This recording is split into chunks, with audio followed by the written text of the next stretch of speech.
Hello, everyone. Welcome to Conversations with a Wounded Healer.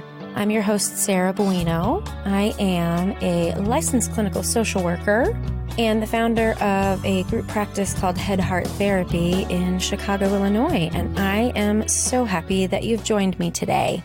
So before I get into the stuff that I wanted to say, tonight I am going live on Instagram with Aisha Ahmed, who was a guest on my show earlier this year. And I'm so excited about it. Truthfully, I'm a little nervous too, because I do my interviews live, but they get edited. So I don't know what's going to happen tonight, but I'm super excited about it. So we're going to go live on Instagram and it's going to be at 8:30 p.m. Central Standard Time. I cannot do the time differences for you because I am time zone challenged. If that's a thing, I am it. So you can connect with us by going to Aisha's Instagram page, which is at Aisha Heals, which is AISHAHEALS. Or if you are a friend of mine on Instagram at Head Heart Therapy, you'll be able to find us there too. So we're going to talk about energy medicine, and who knows? With me on there, you have no idea what's going to happen. So please join us tonight at 8:30 Central Standard Time. So what I wanted to talk about today could be considered a little controversial for some people. I wanted to talk about love in the therapy room.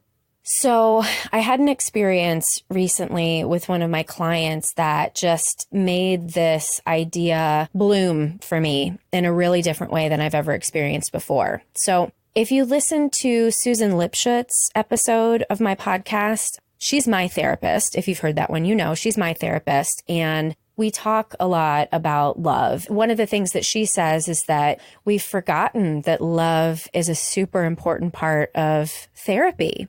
In school, we're taught about empathy. We're taught about creating a safe space. But I think for a lot of us, what that means is really creating some spaces for love in the room. And I'm pretty sure we've talked about this before. You know, the Greek language has like a trillion different words for different types of love, right? And in the English language, we just have one. Even though I love my dog and I love my husband and I love my brother and I love my friends, but I love them all in super different ways. And it would be great if there was a different word for those. I also love my clients. I love them. And there are times in therapy when it's important to share that with them. And experience that I had recently, I'm not going to share the story that happened to my client, obviously, but something bad happened. And this person was hurting incredibly. And as soon as they shared with me what happened, I realized I was hurting incredibly. And obviously, it wasn't about me. It wasn't like, oh, I screwed up or I did this thing wrong. I did actually reflect on ways that I might have helped prevent this situation from happening, but I certainly wasn't blaming myself. But the pain that I experienced was just so overwhelming. And I sat with my client as they cried and as they told me everything they'd been experiencing. And then when they left, I broke down. As soon as they walked out the door, I ran to my colleague next door and I said, can I just sit with you and cry for a minute? Because I just can't believe what just happened. And I love this person so much. And I hate to see that they're in so much pain. And so my colleague, John, is amazing. And so, of course, he let me sit there and cry for a little bit. And then on the way home, I started crying again. And I was just so sad. Actually, before the client left, I remember we talked about love in that session. And I remember hugging them at the end of the session. And I said, you know that I love you, right? And he said, yeah, I love you too. And I think that moment is so important for clients. It's so important for humans. We're relational beings, right? We're put on this earth to care for one another, to connect with one another. And when we see the people that we care about really hurting, it really affects us too. And in school, they didn't necessarily say you have to be a blank slate, but certainly none of my professors talked about loving their clients and what that looks like in a clinically appropriate way.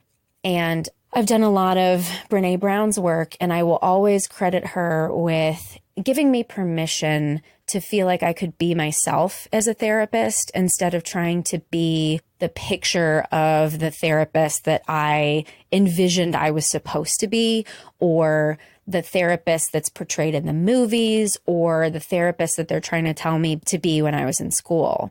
But instead, I get to show up and I get to tell my clients that I love them, because one of the things that's really important to me as a person is to give of my love freely.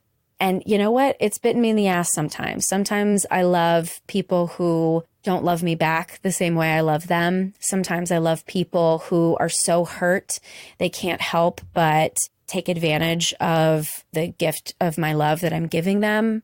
But that doesn't make me want to love any less. I truly, truly believe that we're all inherently good, and the reasons that we act out towards one another or against one another is just because we're hurting. And when I have a client in front of me in the room, I want them to know that this is the one space that you can come where you're going to be loved no matter what. I always talk about my husband being the first person who unconditionally loved me.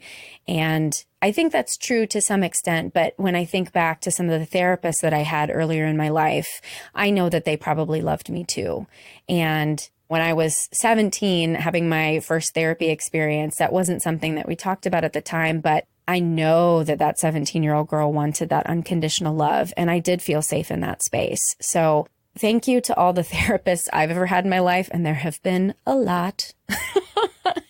Thank you to my husband who unconditionally loves me, and thank you to my friends who unconditionally love me. And I am just so grateful to have so many extraordinary clients who help me fall in love, help me use that love as a tool. So thank you for listening. Thank you if you're here. I'm hoping that you love the podcast. And as silly as it might sound, I have love for you too. And I used to know a person who would post love bombs on Facebook and, just say, "Stop scrolling, I love you." And I always thought that was so cheesy and stupid. Because frankly, it's not like a real connection. And I realize that I don't have a real connection with all of the people who listen, but I have a desire to. And for that, I love that you keep coming back, and I love that you keep supporting and sharing, and that you're doing good things in the world. I trust that if you're listening to this podcast, you're a person who does everything they can to put good into the world. So thank you for who you are and what you do. And thanks as always to the Creative Imposter Studios for editing, to Liam O'Donnell for the album art, and to Ben Mueller for our theme music. You know where to find us because you keep coming back. So thank you. Till next time. Bye-bye.